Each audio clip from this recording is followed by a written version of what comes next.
He was once the wealthiest criminal in the world, controlling over 80% of the global cocaine market.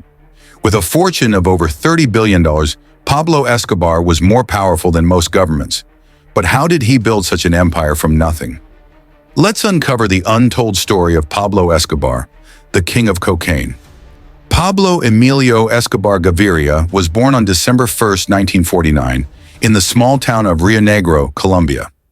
Raised by a poor family, Escobar was no stranger to hardship. But early on, he understood that wealth and power could give him the world. His journey into the criminal underworld began when he joined street gangs, initially stealing cars and gravitating towards petty crimes. But it was in the cocaine trade that Escobar found his calling. By the 1970s, Colombia was becoming the epicenter of the global cocaine trade, and Escobar saw an opportunity. In the next decade, he would transform the Medellín Cartel into the deadliest and most profitable drug operation in history. Escobar's rise was fast and ruthless. By the late 1970s, he had established a network of drug suppliers, smugglers, and distributors across Latin America and the United States. The Medellín Cartel would soon control the supply of cocaine from Colombia to the U.S., earning an estimated $70 billion a year. Escobar's methods were simple: bribe, intimidate, and kill anyone who stood in his way. Escobar's influence extended far beyond his cartel.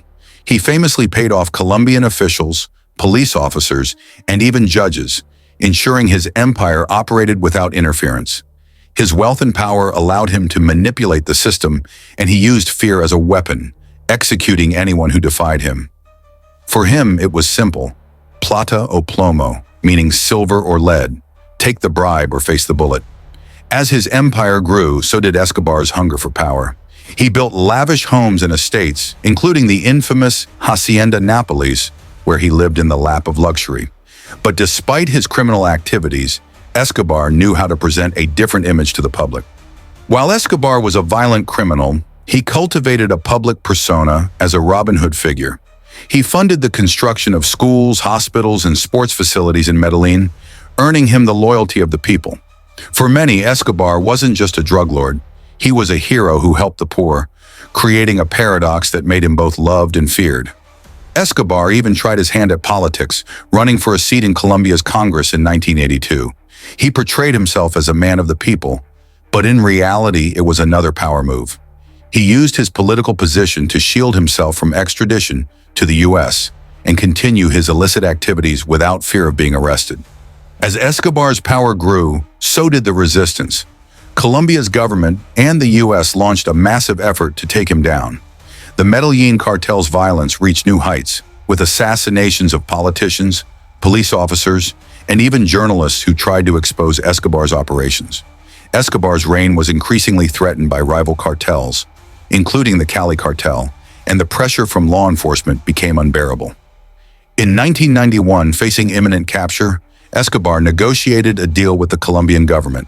He would surrender to authorities in exchange for being allowed to build his own luxury prison, a catedral, where he continued to control his empire behind bars. But in 1992, Escobar's escape from La Catedral marked the beginning of the end. With the walls closing in, Escobar fled into hiding, and the U.S. and Colombian authorities intensified their pursuit. After months of intense manhunts, on December 2, 1993, Pablo Escobar was cornered by Colombian police on a rooftop in Medellín. As law enforcement closed in, Escobar was shot and killed in a firefight. The king of cocaine had finally fallen. Though Escobar's life ended violently, his legacy endures. The Medellín Cartel may have collapsed, but Escobar's wealth and influence still resonate today.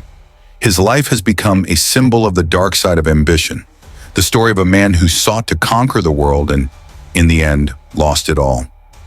Pablo Escobar's story is one of ambition, violence, and power, but it's also a reminder of the consequences of unchecked greed. While the drug trade continues to thrive, Escobar's downfall serves as a cautionary tale about the dangers of building an empire through crime and violence. Escobar's empire may be gone, but his story is far from over. In the next video, we'll explore the rise of his rivals and the brutal cartel wars that followed his death. Subscribe and join us as we uncover more untold stories from the world of business empires, wealth, and influence.